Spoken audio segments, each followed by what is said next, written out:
Can you elaborate on your initial proposal of seller financing? Seller, will you consider, or best I can do is, or my situation will allow me to?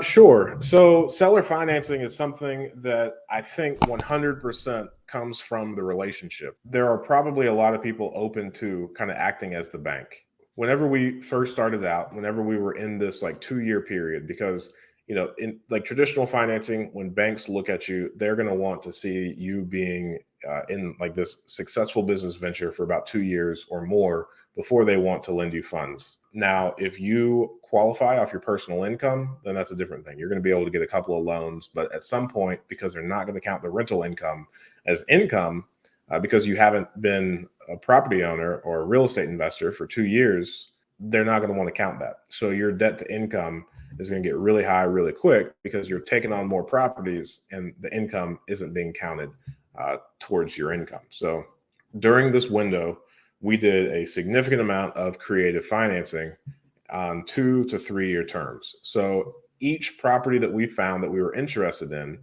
I would build rapport with the person selling the property and just ask, is seller financing something that you're willing to consider? Because there's no real reason to talk about how much they're willing to take for the property until after you know if they're willing to entertain seller financing or not. Because seller financing, you've got the purchase price and then you've got the terms. And a good rule of thumb that I once heard is you can have your purchase price, you can have one, but not both. So you can have the purchase price and then the other party gets the terms or vice versa.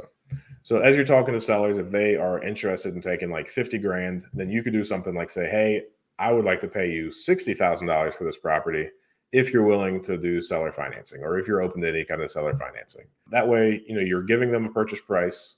And then if they agree, if they like that, then you can adjust the terms. Now, when you're adjusting the terms or creating the terms, what I would suggest, especially if you're in that 2 year window, then give yourself at least 3 years before you say you're going to make a balloon payment or pay them off.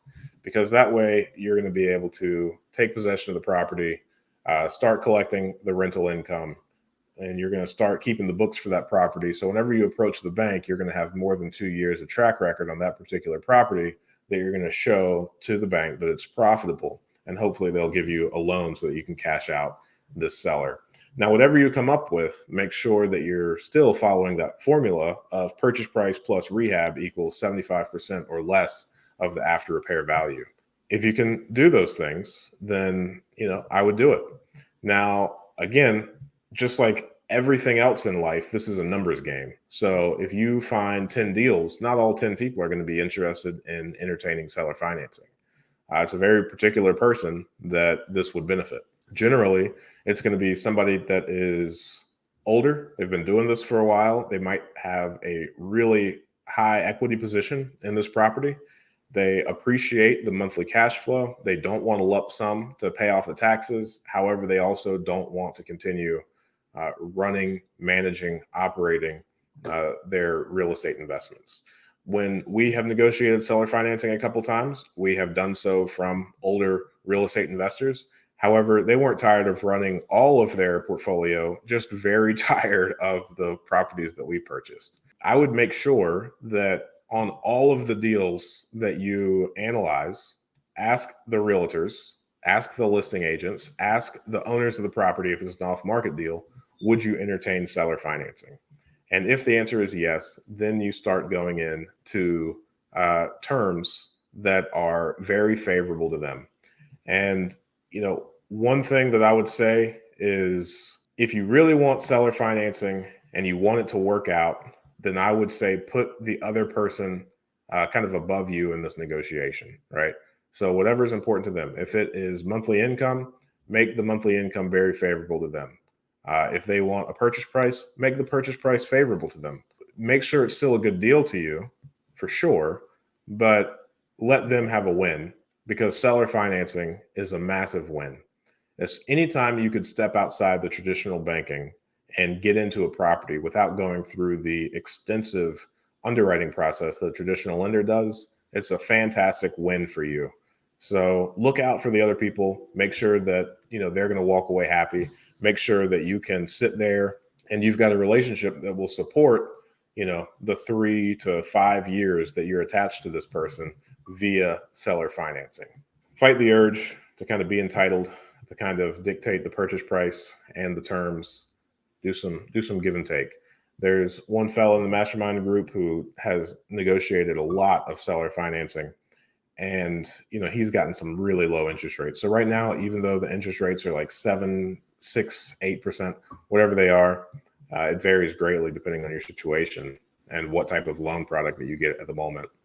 But because he identified that the purchase price was the most important thing to these sellers, he got very favorable terms, and he was able to negotiate 2% interest amortized over 30 years with no balloon. So if he wanted to, he could keep this seller financing in place for the full 30 years. Now, he's likely going to refinance at some point just because it'll make sense for him, but that's a huge win. And the seller is really happy because he got the purchase price that he was wanting.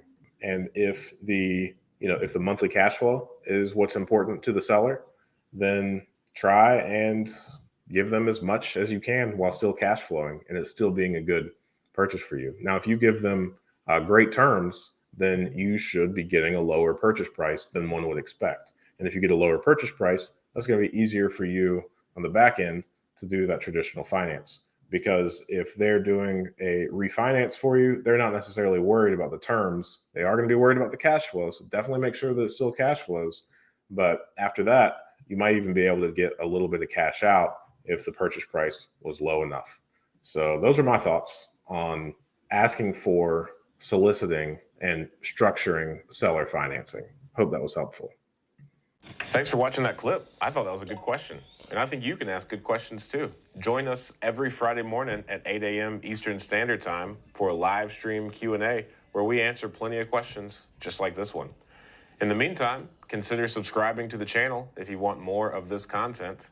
And if you want to increase your deal flow, analyze properties better, and help me feed my family, click the link below for a free 7-day trial of PropStream.